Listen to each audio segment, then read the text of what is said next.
Você sabe quando alguém te olha como se você fosse invisível? Como se você não existisse no mesmo espaço que elas ocupam.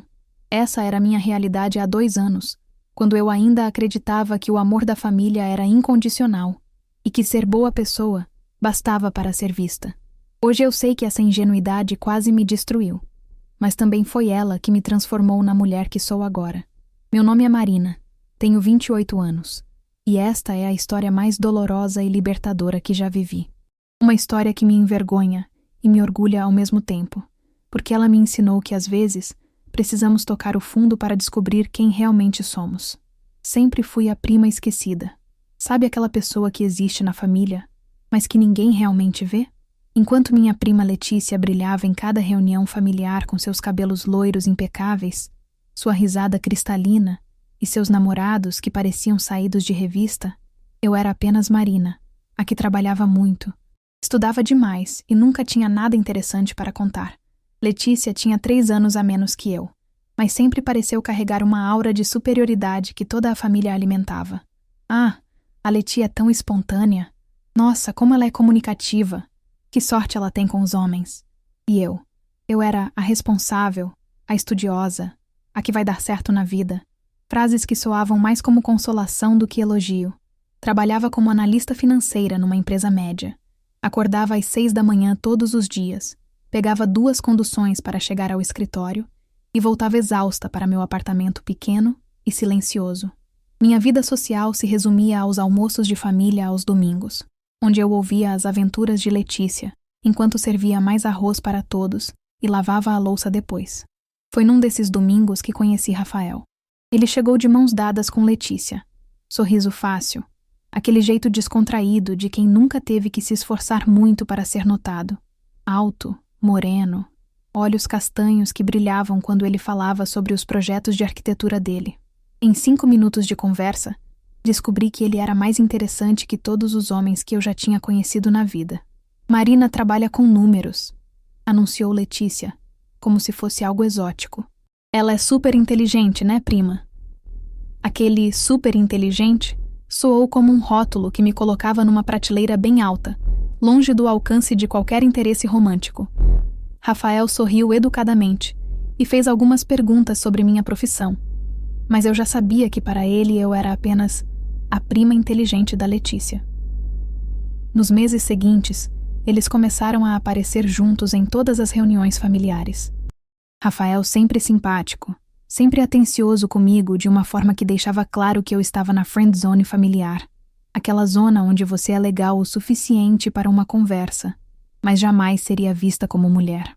Letícia adorava contar sobre os encontros deles, os presentes que ele dava, as viagens que planejavam, e toda vez que ela falava, eu sentia uma pontada no peito que tentava disfarçar com sorrisos e comentários de aprovação. Que lindo, Leti! Vocês fazem um casal perfeito. Ele parece te amar muito. Mentiras educadas que eu repetia enquanto morria um pouco por dentro. O pior era perceber como Rafael realmente gostava dela. Não era só atração física. Embora fosse óbvio que Letícia era deslumbrante. Era a forma como ele ria das piadas sem graça dela. Como prestava atenção quando ela contava detalhes insignificantes do dia. Como a olhava como se ela fosse a coisa mais fascinante do mundo. Eu queria ser vista assim. Uma vez na vida, queria que alguém me olhasse como Rafael olhava para Letícia. A virada aconteceu numa festa de aniversário da minha tia, 6 meses depois que eles começaram a namorar.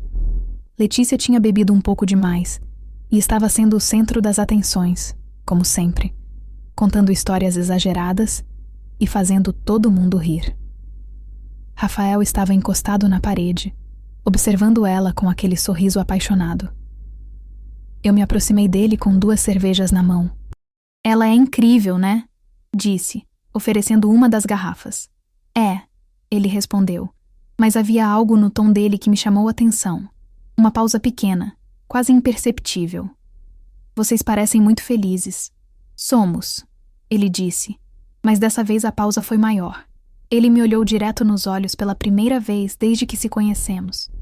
Quer dizer, ela é muito especial. Mas? Perguntei, porque havia claramente um mas pendurado no ar. Rafael deu uma risada meio sem graça e olhou para a cerveja. Não tem mais. É só que às vezes eu sinto que não consigo ir muito fundo com ela, sabe? Como se ela fosse uma pessoa maravilhosa, mas às vezes eu fico imaginando como seria conversar com alguém que realmente me entendesse. Alguém que gostasse das mesmas coisas, que pudesse falar sobre trabalho, sobre sonhos, sobre, sei lá, sobre vida mesmo. Meu coração disparou. Eu sabia exatamente sobre o que ele estava falando, porque eu sentia a mesma coisa, só que na direção oposta. Vocês não conversam sobre essas coisas? A Letty é mais espontânea. Ela gosta de viver o momento, não fica pensando muito no futuro. É uma qualidade incrível, mas às vezes... Ele fez uma pausa e me olhou de novo. Às vezes eu fico imaginando como seria estar com alguém que divide as mesmas preocupações, os mesmos objetivos. Alguém como... Mane. Ele não terminou a frase, mas eu sabia o que ele ia dizer. Alguém como eu. Naquela noite, voltei para casa com o coração batendo descompassado e uma semente terrível germinando na minha mente. Rafael não era completamente feliz com Letícia. Ele queria algo mais profundo, mais intelectual, mais compatível. Durante semanas, eu alimentei essa fantasia. Imaginava conversas longas com ele sobre projetos, sobre objetivos de vida, sobre literatura, sobre viagens que gostaríamos de fazer. Eu pesquisava sobre arquitetura para poder ter assunto quando a gente se encontrasse nas reuniões familiares, e ele sempre parecia genuinamente interessado quando eu fazia perguntas inteligentes sobre o trabalho dele. Nossa, Marina, você entende mais de arquitetura que muita gente da minha faculdade, ele disse uma vez, e eu guardei essa frase como um tesouro. Letícia, claro, não notava nada. Para ela, Rafael e eu éramos apenas amigos. Ela até achava fofo como a gente conversava sobre coisas sérias. Às vezes ela brincava. Vocês dois são tão certinhos. Faziam um casal perfeito se não fosse eu no meio. E ria daquilo como se fosse a coisa mais absurda do mundo. Cada piada dessas era uma facada. Foi depois de mais uma dessas brincadeiras que eu cruzei a linha pela primeira vez. Letícia tinha ido ao banheiro durante um almoço de domingo, e Rafael estava mexendo no celular, meio entediado com a conversa sobre novela que rolava na mesa. Você não parece muito animado hoje, comentei. É que a Letty tá meio diferente ultimamente, ele disse baixinho. Mais distante, sabe? Às vezes eu sinto que ela tá comigo por comodidade. Tenho certeza de que não é isso. Não sei.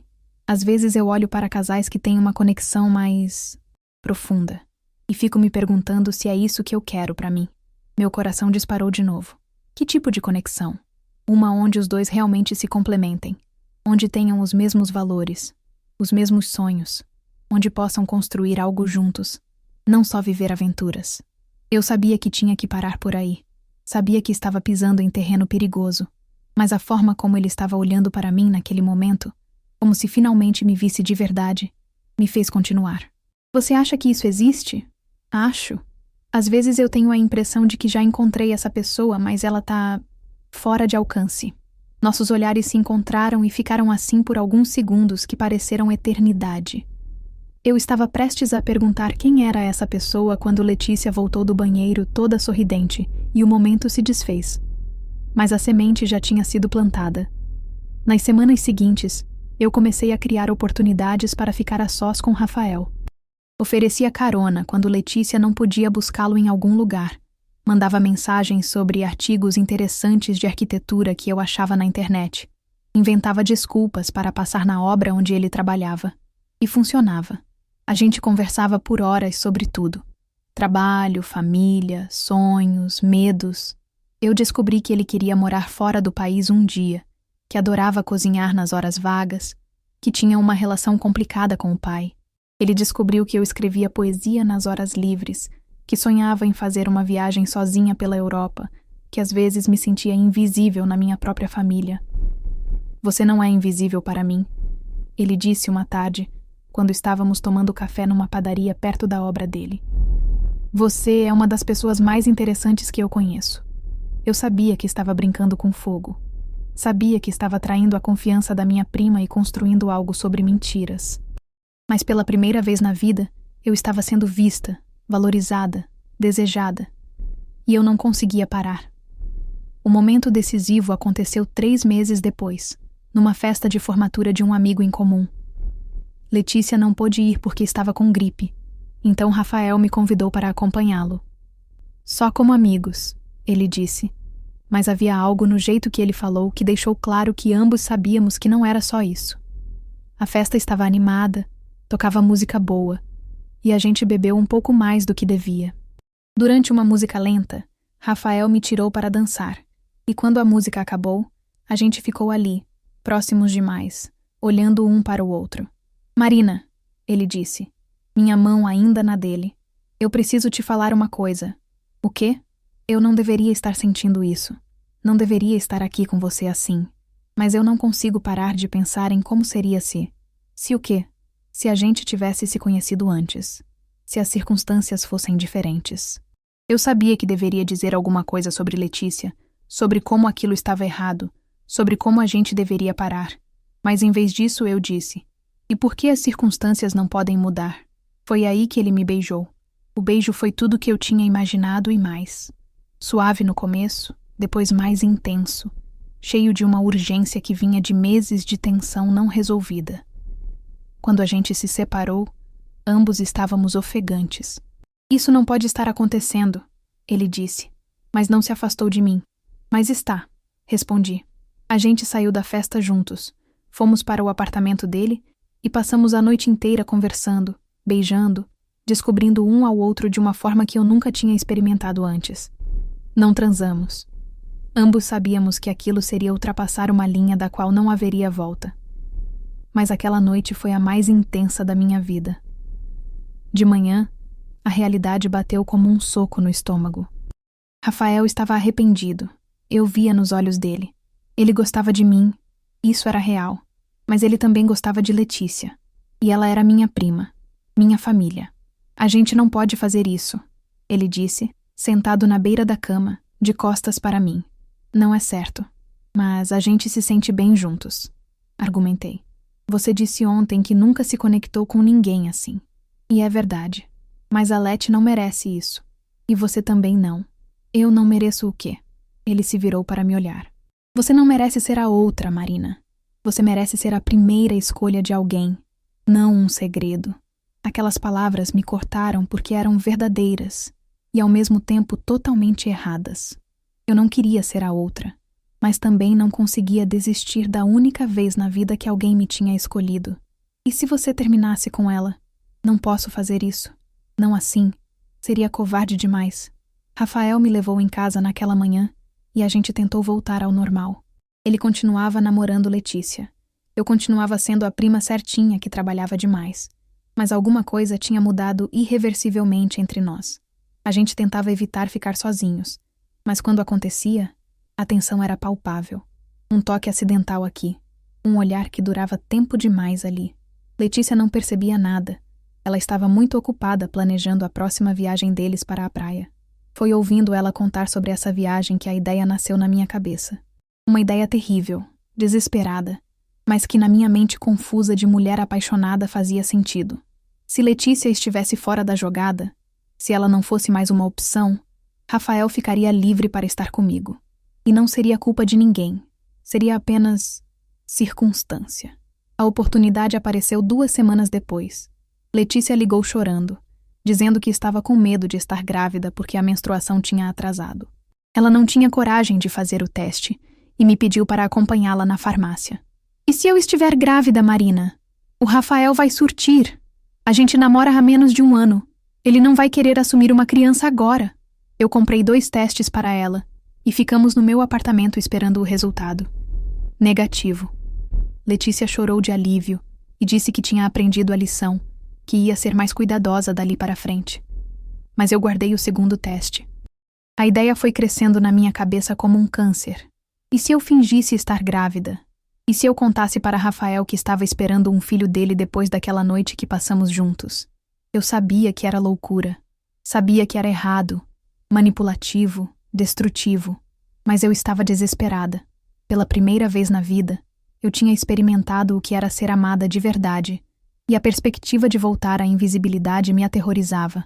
Passei 2 semanas planejando. Pesquisei sobre gravidez, sobre sintomas, sobre como uma mulher grávida se comporta. Comprei livros sobre gestação e deixei espalhados pelo apartamento. Comecei a recusar drinks quando saíamos em grupo, alegando que estava tomando antibióticos. O momento certo apareceu numa noite em que Rafael me ligou, meio desesperado. Ele e Letícia tinham brigado. Uma discussão boba sobre ciúme que ela tinha feito de uma colega de trabalho dele, e ele precisava de alguém para conversar. A gente se encontrou num bar perto da minha casa. Rafael estava visivelmente abalado, questionando o relacionamento, dizendo que Letícia era imatura demais para ele. Às vezes eu sinto que estou forçando algo que não deveria ser forçado, ele disse. A gente não tem nada em comum além da atração física. E por que você não termina? Porque eu não sei se estou sendo justo. Talvez o problema seja comigo.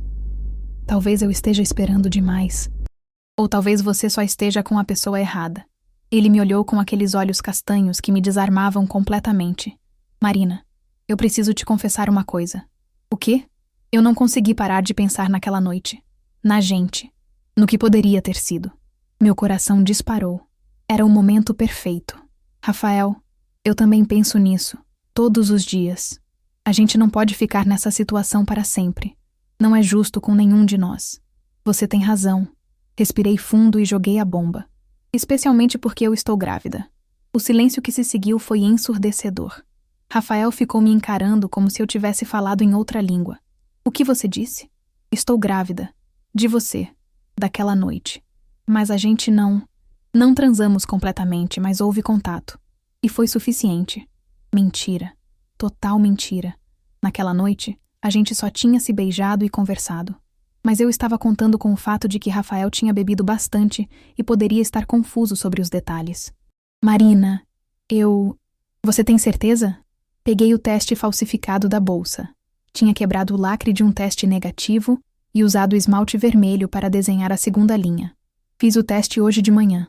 As mãos dele tremeram quando pegou o teste. Meu Deus, Marina. Eu sei que é uma situação complicada. Sei que você está com a Letícia e que isso vai mudar tudo. Mas eu precisava te contar. Rafael passou as mãos pelos cabelos, visivelmente em pânico. Quanto tempo? Umas 5 semanas. Mas você quero ter o bebê. Sei que é loucura. Sei que não planejamos. Mas eu quero.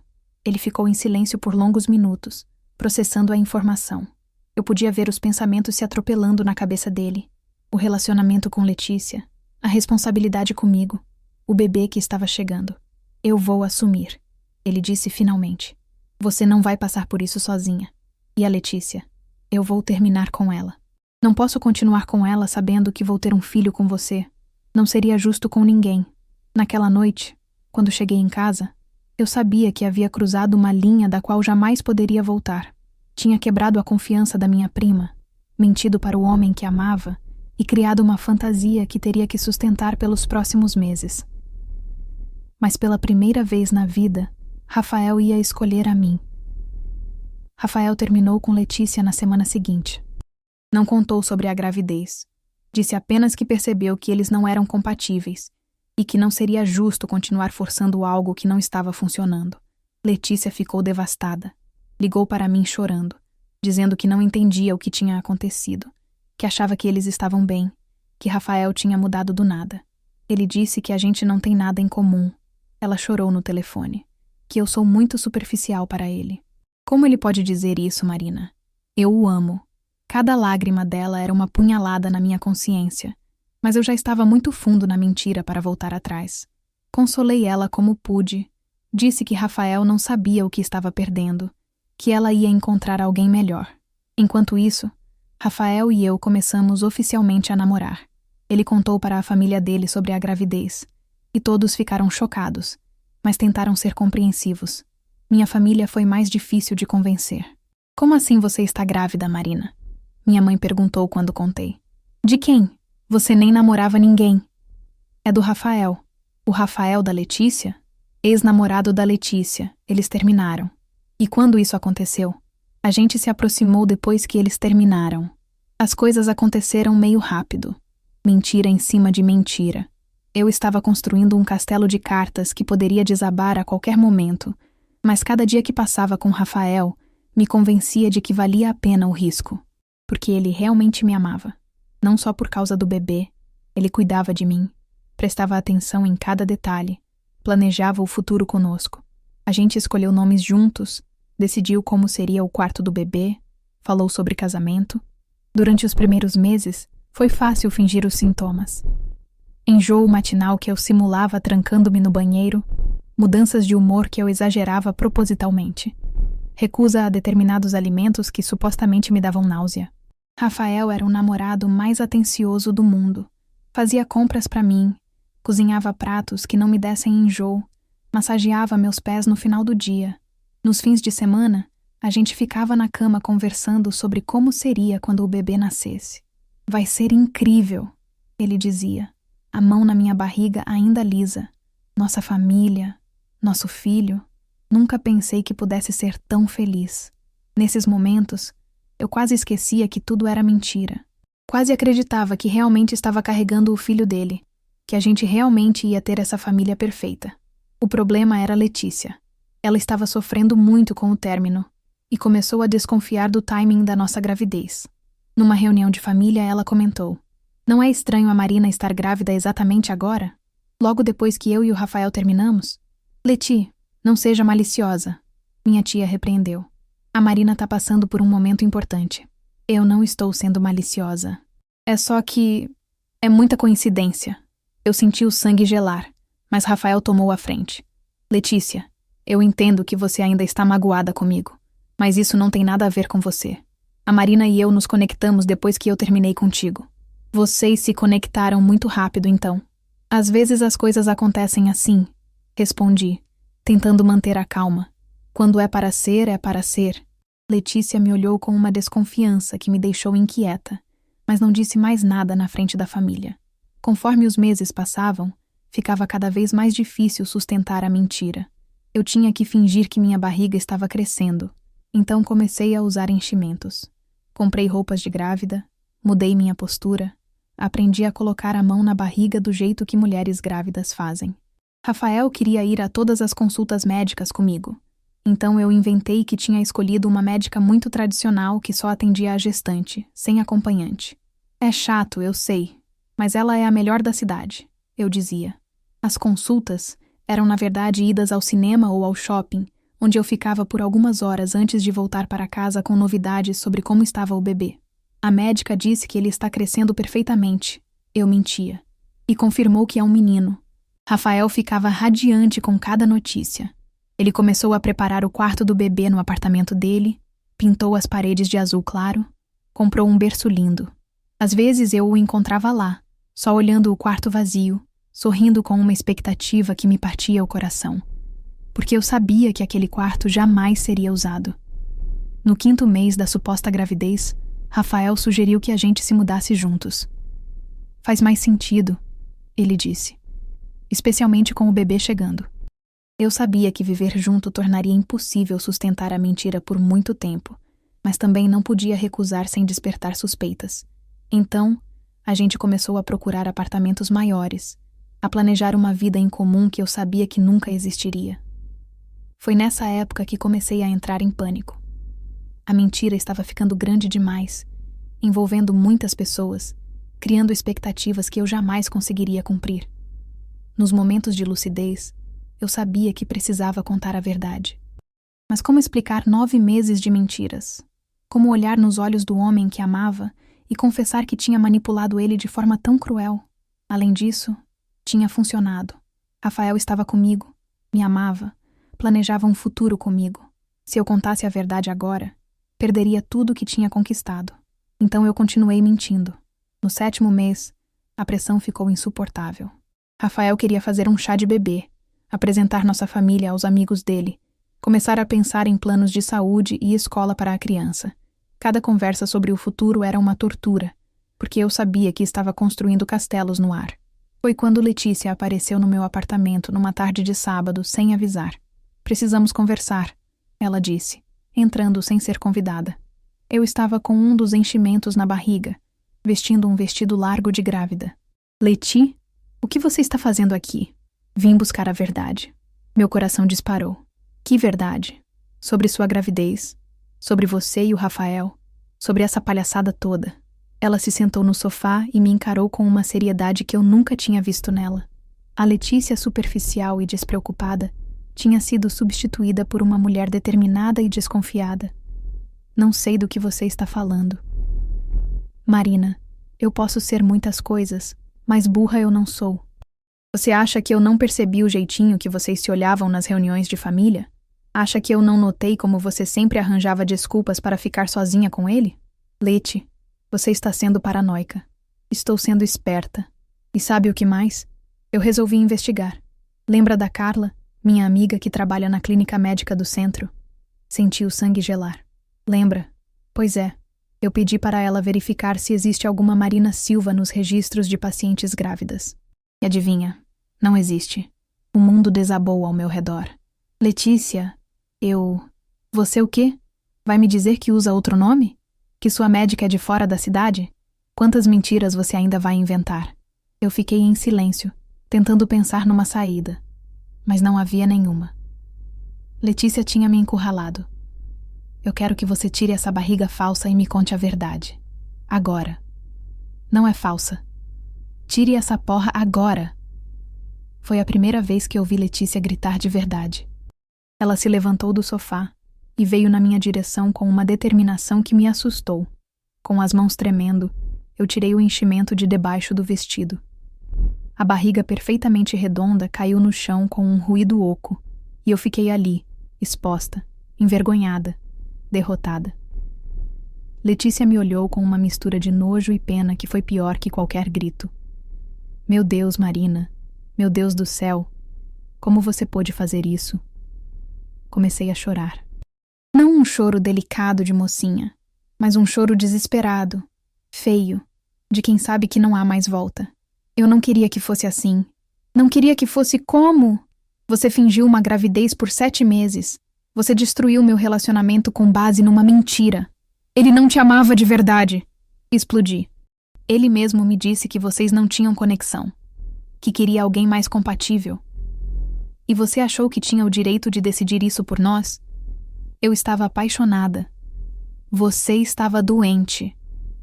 Letícia começou a andar de um lado para o outro, passando as mãos pelos cabelos. Marina, você tem noção do que fez? Do que isso significa? Você enganou minha família, sua família, o Rafael. Você brincou com os sentimentos de todo mundo? Eu sei que foi errado, mas... Mas nada! Não existe mas! Você mentiu, manipulou, destruiu. E para quê? Para ter um homem que nem era seu? Ele me ama. Ele ama uma mentira. Ele ama a mulher que está grávida do filho dele, não você. A verdade daquelas palavras me atingiu como um soco no estômago. Rafael não me amava. Ele amava a ideia de mim, a versão de mim que incluía o filho que ele tanto queria. O que você vai fazer? Perguntei com a voz embargada. Letícia parou de andar e me olhou com uma frieza que nunca tinha visto nela. Eu vou contar para ele. Para todo mundo. Hoje. Letícia, por favor, me dá uma chance de explicar, de consertar. Consertar? Como você vai consertar 7 meses de mentira? Como você vai devolver o tempo que ele perdeu planejando uma vida com você? Como você vai devolver a dor que eu senti, pensando que não era boa o suficiente para ele? Eu não tinha resposta. Não havia forma de consertar o que eu tinha quebrado. Por favor, implorei. Pelo menos me deixa contar para ele primeiro. Ele merece ouvir de mim. Letícia me olhou por um longo momento. Você tem até amanhã de manhã. Se você não contar, eu conto. Depois que ela saiu, eu fiquei horas sentada no chão da sala, olhando para o enchimento de barriga que tinha sido minha vida pelos últimos meses. Todo o meu castelo de mentiras tinha desabado de uma vez, e eu não sabia como lidar com os destroços. Liguei para Rafael e pedi para ele vir no meu apartamento. Precisamos conversar sobre uma coisa importante, disse, tentando controlar a voz. Ele chegou 1 hora depois com aquele sorriso que me derretia e um saco de compras na mão. Trouxe aquelas vitaminas que a médica recomendou, disse, me beijando na testa. E também comprei uns livros sobre como ser um pai melhor. Ver aqueles livros foi como levar um tiro. Toda a expectativa dele, todo o amor que ele sentia por mim e pelo bebê, tudo baseado numa mentira gigantesca que eu tinha criado. Rafael, senta aqui, por favor. Ele percebeu que algo estava errado pelo meu tom. Aconteceu alguma coisa? Com o bebê? É sobre o bebê que eu preciso falar. Está tudo bem? Você foi na médica hoje? Rafael. Respirei fundo, sabendo que as próximas palavras iam mudar tudo para sempre. Não existe bebê. Ele ficou me olhando sem entender. Como assim não existe bebê? Eu não estou grávida. Nunca estive. O silêncio que se seguiu foi ensurdecedor. Eu podia ver o cérebro dele tentando processar o que eu tinha acabado de dizer, tentando fazer sentido de algo que não fazia sentido nenhum. Marina, você está me assustando. Para com essa brincadeira. Não é brincadeira. Eu inventei a gravidez. Inventou como? Com as mãos tremendo. Eu peguei o enchimento do chão e mostrei para ele. Com isso. Rafael olhou para o objeto sem conseguir compreender o que estava vendo. Depois olhou para mim, depois para o enchimento novamente. Eu não estou entendendo. Eu fingi estar grávida para que você terminasse com a Letícia e ficasse comigo. A ficha finalmente caiu. Eu vi o momento exato em que ele entendeu a magnitude do que eu tinha feito. A cara dele passou por várias expressões. Confusão, incredulidade, horror, nojo. Você fingiu uma gravidez? Sim. Por 7 meses? Sim. Você me fez acreditar que a gente ia ter um filho juntos? Sim. Você me fez terminar com minha namorada por causa de uma mentira? Cada sim era uma confissão de culpa que me destroçava por dentro. Mas eu sabia que devia a ele pelo menos a honestidade agora. Rafael se levantou do sofá e começou a andar pela sala como um animal enjaulado. Marina, pelo amor de Deus, o que você estava pensando? Eu estava pensando que te amava. Isso não é amor! Ele gritou pela primeira vez desde que eu o conhecia. Isso é obsessão. Isso é doença. Eu sei que foi errado, mas... Errado? Ele parou de andar e me encarou com uma fúria que nunca tinha visto nele. Você acha que isso foi só errado? Marina, você destruiu minha vida. Você me fez acreditar que eu ia ser pai. Você me fez planejar um futuro inteiro baseado numa mentira. Comecei a chorar de novo. Eu posso explicar. Explicar o quê? Como você comprou essa barriga falsa? Como você inventou consultas médicas? Como você olhou nos meus olhos todos os dias por 7 meses e mentiu? Eu não tinha explicação. Não havia justificativa para o que eu tinha feito. Você tem noção do que isso significa? Ele continuou. Eu terminei com uma pessoa que realmente gostava de mim por causa de você. Eu contei para minha família que ia ter um neto. Eu preparei um quarto para uma criança que não existe. Rafael, por favor. Por favor, o quê? Você quer que eu entenda? Você quer que eu perdoe? Marina, você é uma pessoa doente. Você precisa de ajuda. Ele pegou as chaves do carro e caminhou em direção à porta. Onde você vai? Vou para casa. Vou tentar entender como eu fui tão idiota de não perceber que estava namorando uma psicopata. Não vai embora assim. A gente pode conversar? Pode... Conversar sobre o quê? Sobre como você me manipulou? Sobre como você brincou com os meus sentimentos? Marina, eu não quero mais te ver na minha frente. Nunca mais. A porta bateu com um estrondo que ecoou pelo apartamento vazio. E eu fiquei ali, sozinha com os destroços da mentira que tinha construído por 7 meses. Nos dias que se seguiram, a notícia se espalhou pela família como fogo em palha seca. Letícia tinha cumprido a ameaça e contado tudo para todo mundo. As ligações começaram na manhã seguinte. Primeira foi minha mãe, histérica. Marina, me diz que isso não é verdade. Me diz que a Letícia está inventando isso. Quando confirmei que era verdade, ela desligou o telefone na minha cara. Depois, foi minha tia, a mãe de Letícia. Como você pôde fazer isso com sua própria prima? Que tipo de pessoa você se tornou? Os primos, os tios, todos ligaram ou mandaram mensagens de indignação e decepção. Eu tinha me tornado a pária da família, aquela de quem ninguém queria se aproximar. No trabalho, tentei manter a normalidade, mas as pessoas notavam que algo estava errado. Eu tinha emagrecido, não dormia direito, vivia com olheiras profundas. Quando alguém perguntava sobre a gravidez, eu tinha que inventar alguma desculpa. Rafael sumiu completamente da minha vida. Bloqueou meu número, Me removeu das redes sociais, fez de tudo para apagar qualquer rastro do nosso relacionamento. Eu soube por terceiros que ele tinha tentado reatar com Letícia, mas ela não quis saber de conversa. Ele me procurou. Ela me contou numa das poucas vezes que conversamos depois da revelação. Disse que tinha sido enganado, que queria me explicar tudo. Mas como eu posso confiar numa pessoa que foi manipulada tão facilmente? E além do mais, vocês ficaram juntos por 7 meses. Mesmo que tenha sido baseado numa mentira, vocês construíram uma intimidade que eu não consigo ignorar. A dor na voz dela era evidente. Eu não tinha apenas destruído meu relacionamento com Rafael. Tinha destruído o relacionamento dele com ela também. Os meses seguintes foram os mais sombrios da minha vida. A culpa me consumia durante o dia. A solidão me atormentava durante a noite. Eu tinha perdido o homem que amava, a confiança da minha família e o respeito de mim mesma. Comecei a fazer terapia, porque Rafael tinha razão. Eu precisava de ajuda. Durante as sessões, tentava entender como tinha chegado àquele ponto. Como uma mulher inteligente e racional como eu tinha tomado decisões tão destrutivas. Você se sentia invisível, a psicóloga explicou. E quando finalmente foi vista, quando finalmente recebeu a atenção que sempre desejou, você fez de tudo para manter isso, mesmo que fosse através de mentiras. Mas isso não justifica o que eu fiz. Não justifica, mas explica. E entender os motivos é o primeiro passo para garantir que isso não aconteça novamente. Durante 1 ano, eu me isolei quase completamente.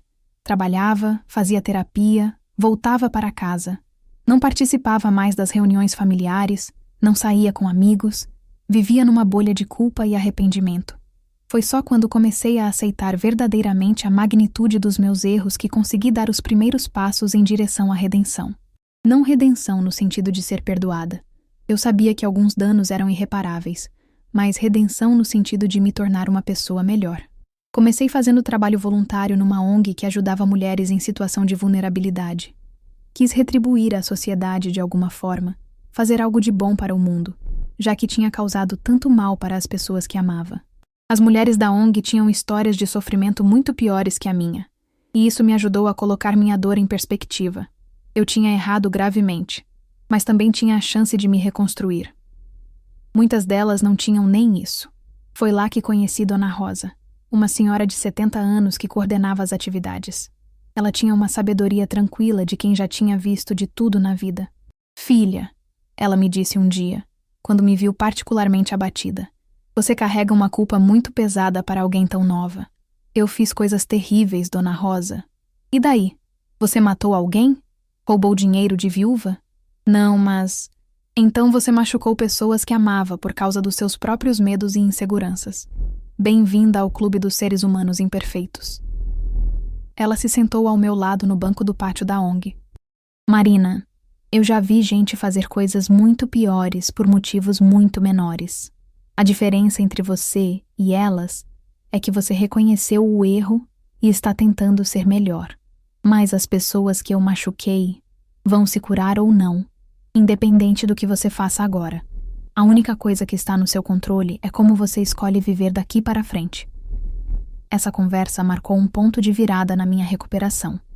Eu comecei a perceber que ficar se martirizando eternamente não ajudava ninguém, nem a mim, nem as pessoas que eu tinha ferido. Continuei na terapia, no trabalho voluntário, e lentamente comecei a reconstruir minha vida. Mudei de apartamento. Não conseguia mais viver naquele lugar cheio de memórias da mentira. Adotei uma gata abandonada que encontrei na rua. Voltei a escrever poesia, dessa vez sobre temas mais profundos e honestos. 2 anos depois da revelação, recebi uma ligação inesperada. Era Rafael. "Marina, é você?" Meu coração disparou ao ouvir a voz dele. "Sou eu. Eu queria conversar com você. Você tem um tempo? Marcamos de nos encontrar num café neutro, longe dos lugares que frequentávamos juntos. Quando o vi entrando, senti uma mistura de nostalgia e dor que quase me derrubou. Ele estava mais magro, com alguns fios grisalhos que não estavam lá antes, mas ainda era o homem mais bonito que eu já tinha visto. "Obrigada por aceitar me ver", ele disse sentando na minha frente. "Obrigada por querer me ver. Ficamos alguns minutos em silêncio, tentando encontrar as palavras certas. Marina, eu passei os últimos 2 anos muito angry com você. Muito magoado, muito revoltado. Fiz terapia também. Tentei entender como eu pude ser tão cego. E chegou a alguma conclusão? Cheguei. Eu estava tão carente de uma conexão real, de alguém que realmente me entendesse, que ignorei todos os sinais. Eu queria tanto acreditar que tinha encontrado minha alma gêmea que não questionei nada. Ele mexeu no café sem tomar. Mas eu também entendi uma coisa sobre você. O quê? Que você não fez aquilo por maldade. Você fez por desespero, por carência, porque se sentiu invisível a vida toda e finalmente tinha encontrado alguém que te via. Comecei a chorar baixinho. Isso não desculpa o que eu fiz. Não desculpa, mas explica. E eu precisava entender para conseguir seguir em frente. Você conseguiu? Seguir em frente? Estou tentando. Comecei a namorar alguém há 6 meses. Uma arquiteta que conheci num projeto. É uma pessoa boa, honesta, muito diferente de você. A última frase doeu, mas eu sabia que era verdade e que eu merecia. E a Letícia? A Leti está bem. Casou no ano passado com um cara que conheceu numa viagem. Parece feliz. Saber que Letícia tinha encontrado a felicidade me trouxe um alívio que eu não esperava. Pelo menos uma das pessoas que eu tinha machucado tinha conseguido se curar. Rafael, eu sei que não faz diferença agora, mas eu preciso te dizer, eu realmente te amava. Não era só obsessão ou carência, era amor de verdade. Ele me olhou com uma tristeza profunda. Eu sei, Marina.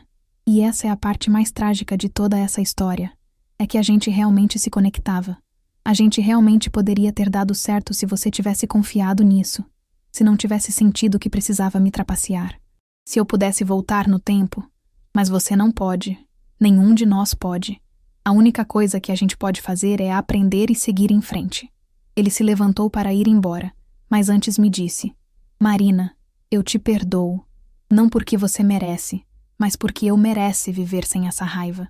Depois que ele saiu, eu fiquei horas naquele café, processando a conversa. O perdão dele não tinha apagado meus erros, mas tinha me dado algo que eu não esperava ter novamente: paz. Nos anos seguintes, minha vida mudou completamente. Consegui uma promoção no trabalho, me tornei coordenadora da ONG onde fazia trabalho voluntário e lentamente reestabeleci algumas relações familiares. Minha mãe voltou a falar comigo, alguns primos também. Letícia e eu nunca recuperamos a proximidade que tínhamos, mas pelo menos conseguimos ser cordiais nas poucas ocasiões em que nos encontrávamos. Conheci pessoas novas. Fiz amizades verdadeiras baseadas na honestidade que eu tinha aprendido a valorizar. Comecei a namorar de novo também. Primeiro encontros casuais, depois relacionamentos mais sérios. Sempre contava a minha história cedo no relacionamento, porque tinha aprendido que segredos são veneno para qualquer conexão real. Alguns homens se assustavam e desapareciam. Outros conseguiam ver além dos meus erros e me davam uma chance. Foi assim que conheci Paulo, um psicólogo que trabalha com dependência química. Ele entendeu que pessoas fazem coisas terríveis quando estão desesperadas, mas que isso não as define para sempre. Estamos juntos há 3 anos agora, e pela primeira vez na vida eu estou num relacionamento completamente honesto. Não preciso fingir ser alguém que não sou. Não preciso esconder meus defeitos. Não preciso competir com ninguém pela sua atenção. Ele me escolheu conhecendo toda a minha história, inclusive as partes mais sombrias. No mês passado, encontrei Rafael numa livraria. Ele estava com a namorada, hoje esposa, escolhendo livros infantis. Ela estava visivelmente grávida. Marina! Ele me chamou, e meu coração deu aquele solavanco familiar. Como você está? Estou bem. E vocês? Estamos ótimos. Esta é a Carla, minha esposa. Carla, esta é a Marina. A mulher me cumprimentou com educação, mas vi uma sombra de desconfiança no olhar dela. Obviamente ela sabia quem eu era. Parabéns pelo bebê, disse sinceramente. Obrigado. Estamos muito animados. Rafael me olhou com uma intensidade que me transportou para aqueles tempos em que a gente conversava por horas sobre nossos sonhos. Por um segundo, eu me perguntei se ele às vezes pensava em como teria sido se eu tivesse sido honesta desde o início. Mas aí ele pegou a mão da esposa com uma ternura que me mostrou que ele estava exatamente onde deveria estar. Marina, eu fico feliz em te ver bem, ele disse. De verdade. Obrigada. E eu torço pela felicidade de vocês. Quando saí da livraria, não senti a punhalada familiar de dor e arrependimento. Senti algo diferente. Gratidão. Gratidão por ter errado de forma tão espetacular que precisei me reconstruir completamente. Gratidão por ter chegado ao fundo do poço e descoberto que era capaz de escalar de volta. Hoje, 5 anos depois de toda essa história, eu sou uma pessoa completamente diferente.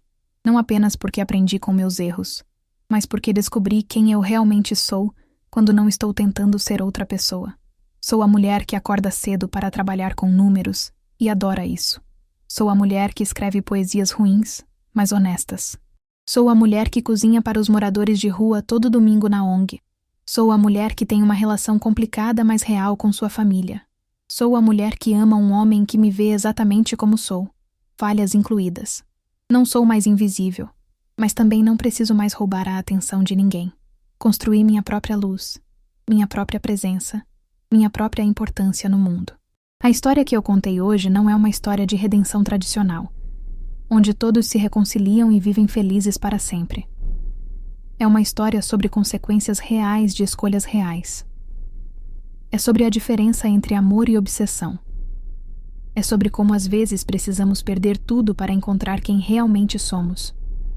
Se tem alguém aí que está se sentindo invisível, que está considerando tomar atalhos duvidosos para conseguir amor ou atenção, eu quero que vocês saibam. Não vale a pena.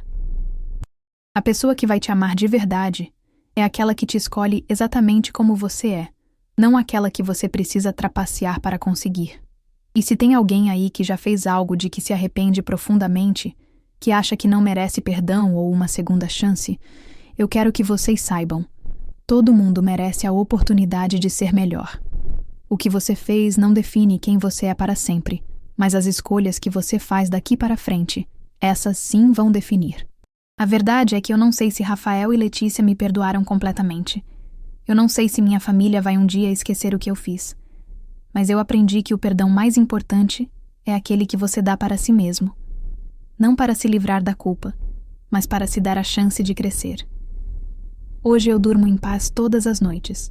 Não porque minha consciência está limpa, mas porque sei que estou vivendo de forma honesta. E isso, depois de tudo que passei, é mais valioso que qualquer amor que eu poderia ter roubado. E aí, pessoal, o que vocês acharam dessa história? Deixem aqui nos comentários suas opiniões.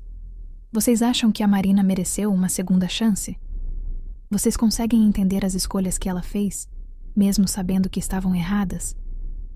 E me digam também de que cidade vocês estão me ouvindo aí. Adoro saber que essa nossa conversa chega em lugares tão diferentes. Se vocês gostaram dessa história, não esqueçam de se inscrever no canal para ouvir mais histórias como essa, que mexem com nossos sentimentos e nos fazem refletir sobre nossas próprias escolhas. Até a próxima!